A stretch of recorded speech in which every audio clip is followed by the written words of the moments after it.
జీవజల ప్రవాహం ప్రవహించేదానికి ఒక పుట్టుక ఉంది. ఆ పుట్టుక మరేదేదో కాదు, జీవము కలిగిన దేవుని పాదాల చెంతను కూర్చుంటే మీ హృదయంలో నుంచి జీవజలధారల బయలుదేరినట్లు నా దేవుడు చేస్తాడు. హల్లెలూయా. కూర్చోవడం అంటే అది ప్రార్థన అయినా కావచ్చు, లేదా వాక్యం చదవటమైనా కూడా కావచ్చు.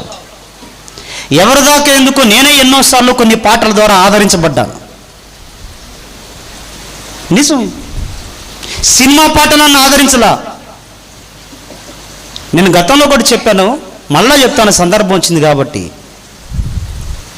నా జీవితం ఏంటో నాకే అర్థం కాని రోజుల్లో నేను హైదరాబాద్లో ఉన్నప్పుడు ఓ రోజు ఒక అక్క వచ్చింది సాల్మన్ ఉన్న చర్చికి. అయ్యా సాల్మన్ ఉన్నాడా, సాల్మన్ ఉన్నాడా అనుకుంటూ వచ్చింది ఆమె.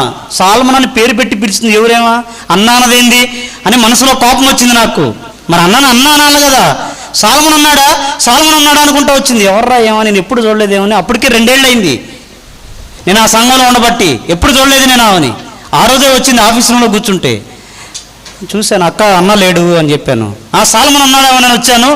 నన్ను లేడక్క, బయటికి వెళ్ళాడని చెప్పాను. నువ్వెవరు, నీ పేరేంది అని. నా పేరు రవి. ఎక్కడ ఉంటావు నువ్వు అనంటే ఇక్కడే ఉంటాను. ఏం చేస్తానంటే ఏం చేయట్లేదు, ప్రస్తుతానికి ఖాళీగానే ఉన్నానని చెప్పా. అని చెబితే ఆ కారు వేసుకుని వచ్చి హడావుడిగానే వచ్చింది మొత్తానికి. తర్వాత వెళ్ళిపోబోయేటప్పుడు సరే వచ్చానుగా ప్రార్థన చేసుకొని వెళ్దామని లోపలికి వచ్చింది. ఆఫీస్ రూమ్లోకి వచ్చింది.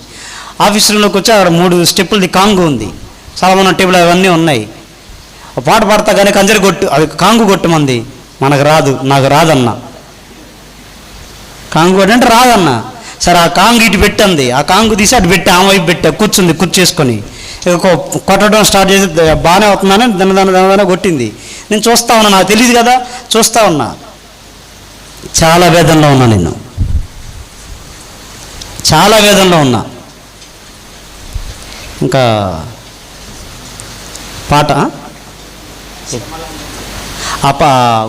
కొడతా పాట స్టార్ట్ చేసింది. ఏం పాట అనంటే, శ్రమలందు నీవు నలిగే సమయంలో ప్రభు నీకు తోడుండునని, ఇమ్మానుయేలు తోడుండునని యోచించవేళ